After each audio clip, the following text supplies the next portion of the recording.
बड़ी चमक रही हो तुम। मॉइस्चराइजर लगाया तुमने? अच्छी बात है, लगाते रहना चाहिए।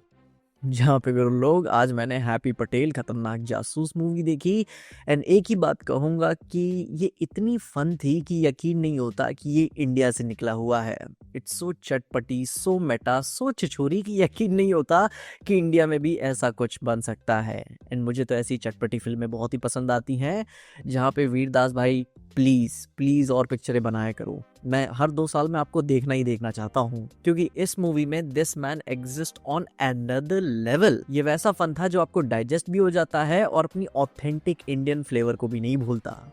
जिसमें बिना स्पॉइलर के मूवी की भी बात करूं तो हैप्पी पटेल खतरनाक जासूस एक इंडियन ओरिजिन के स्पाई के ऊपर है, जिसे इंडिया भेजा जाता है ताकि वो इंडिया में एक फॉरेनर साइंटिस्ट को बचा सके, जो कि इंडिया में रह के इंडियंस को गोरे होने का एक फॉर्मूला बना के दे रहा था, वो भी गोवा के एक लोकल फीमेल गैंगस्टर के लिए। और यहाँ पे MI6 ये नहीं चाहती कि इंडियंस खुद के गोरे होने की ऑब्सेशन को लेकर अपनी खुद की कोई क्रीम बना ले और फिर उनकी कंपनी को वो फायदा नहीं हो पाएगा, क्योंकि फिर वो उनके MI6 एंड लंदन वाली कंपनी को फायदा नहीं पहुंचा पाएंगे और वो इंडियंस की इनसिक्योरिटी को लेकर उन्हें लूट नहीं पाएंगे।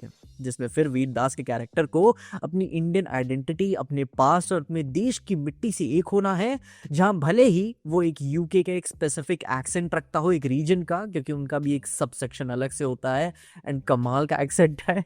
और वो वीरदास ने इतने फनी तरीके से प्ले किया है कि आप वीरदास को एज एन एक्टर के तौर पे यहाँ पे रिस्पेक्ट कर पाते हो कि भाई बंदे ने क्या कमाल की परफॉर्मेंस की है। जहाँ पे movie full on Meta humour जाती है, बहुत सेक्स वाले जोक होते हैं जो कि बिल्कुल भी वल्गर नहीं जाते, और मूवी एक पूरी तरीके से वाइब रख के चलती है। जैसे कि आप 2008 या 16 की एक नीश हॉलीवुड कॉमेडी मूवी देख के उठे हो, जिसमें डार्क ह्यूमर भी है, ब्लैक ह्यूमर भी है और कई सारे नुआंसेस भी हैं। वो भी इंडियन टेस्ट के हिसाब से इतना फ्रेश फील होती है कि इंडिया में ऐसा कुछ बने कभी, ऐसा यकीन ही नहीं हो पाता कि भाई ये हुआ है यहाँ पे। जिसमें मूवी बिना ब्रेन रॉटिंग किए बहुत ही बकचोदी करती है और इसे देख के ऐसे लगता है कि ये होता है मॉडर्न ह्यूमर। आज की ऑडियंस इस तरीके का भी मॉडर्न ह्यूमर एंजॉय करती है। जहाँ पे अब देखो, मैं इसे पूरी तरीके से कोई परफेक्ट भी नहीं कह रहा हूँ, तारीफों के पुल बांधने में ये बात भी ध्यान देना कि लाइक एकदम परफेक्शन में ये मूवी नहीं जाती। हर बार हर सीन हर जोक लैंड नहीं होता है एंड कॉमेडी बहुत ही एक्सट्रीमली सब्जेक्टिव हो जाती है। बट दैट शीर डेडिकेशन की एक मॉडर्न कॉमेडी हम बना रहे हैं और वो उसे इतनी अच्छी तरह से और इतने पैशन के साथ इन्होंने बनाया है कि हाल फिलहाल की बॉलीवुड कॉमेडी से तो ये लाख क्या करोड़ों गुना अच्छी लगती है। एंड विथ रिस्पेक्ट टू अपने ब्रिलियंट परफॉर्मेंसेज, वो भी कैरेक्टर ड्रिवन परफॉर्मेंसेज हैं, जिसमें Mona Singh is shining like a proper actor. जिसमें फिर मिथिला पालकर ने भी क्या कमाल की वैल्यू ऐड की है, वो भी कॉमेडी और अपने परफॉर्मेंसेज दोनों के साथ। एंड भाई शरीफ हाशमी को तो भाई मैं फिल्मिस्तान से इस तरीके की परफॉर्मेंस डिलीवर करते हुए मैं मिस कर रहा था। टू गुड भाई, पुरानी आदत ताज़ा हो गई। जिसमें कैमियो परफॉर्मेंसेस भी भाई दे नेल्ड इट एवरीथिंग। एंड ये बात बड़ी अच्छी लगती है और काफ़ी हैरान भी करती है इस मूवी के साथ कि जो साइड कैरेक्टर्स भी हैं मूवी में, उन्होंने भी ऑलमोस्ट सभी ने इतना अच्छा एक्ट किया हुआ है कि आप ऐसे बिलीव ही नहीं कर पाते कि यार इन लोगों को भी खेलने के लिए पूरा फ्रेम दिया है। जैसे कि दोनों डैड्स, उनके जिस तरीके से एक्टिंग है वो भी बहुत कमाल की है। और वो मरती हुई माँ, गूंस, वो बहुत ही गोरा शख्स, भाई आप एक्सपेक्ट नहीं करते कि भाई इतने साइड कैरेक्टर्स को भी परफॉर्म करने के लिए मौका दिया जाता है।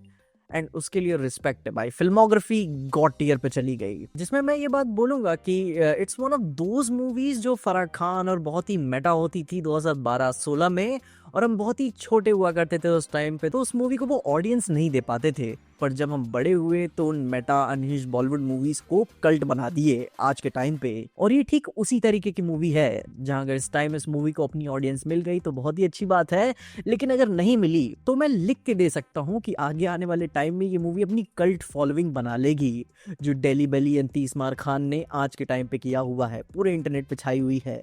और ये उस लेवल की मूवी है जहां can not stress you enough कि वीरदास ने कितना ब्रिलियंट परफॉर्म किया है। जब ये बंदा अपने लाइक प्रॉपर यूके वाला एक्सेंट नहीं है, वहां के भी लाइक सब डिस्ट्रिक्ट का एक एक्सेंट पकड़ा हुआ है, एंड भाई जब भी अपना मुंह खोलता है ना, आप जान रहे होते हो कुछ बहुत ही डायबॉलिकल बोलने वाला है। और उस क्यूरियोसिटी में आप पूरी फिल्म को पकड़ के बैठे रहते हो, क्योंकि कुछ भी ये नॉर्मल तरीके से नहीं करते। And I will give all the love that movie deserves. Film अपने होमाजेस देने से लेकर कुछ नया बिल्ड करने तक, कमाल की ब्यूटीफुल दिखने से लेकर बकचोदी करने तक, इट्स टू गुड भाई। मैं इस मूवी के पहले से ही वीरदास का फैन था, मगर अब और भी बड़ा फैन बन चुका हूँ, स्पेशली उनकी फिल्मोग्राफी के लिए।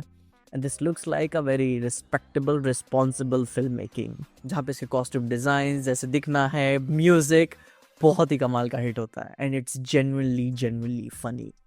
जहाँ जो पर्सनली मुझे वो जो बहुत ही पसंद आया, जो मोदी बोलना चाहते थे मगर वो नहीं बोल पाए वो बहुत कमाल का था।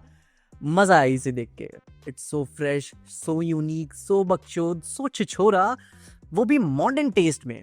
मजा आता है इसे देखकर। एंड मैं ये बोलूंगा कि इसे देखो, आज से 10 साल बाद इसे एक कल्ट ऑडियंस बना के इंजॉय करने से अच्छा आज ही इसे प्यार दे दो, एंड यू विल अंडरस्टैंड।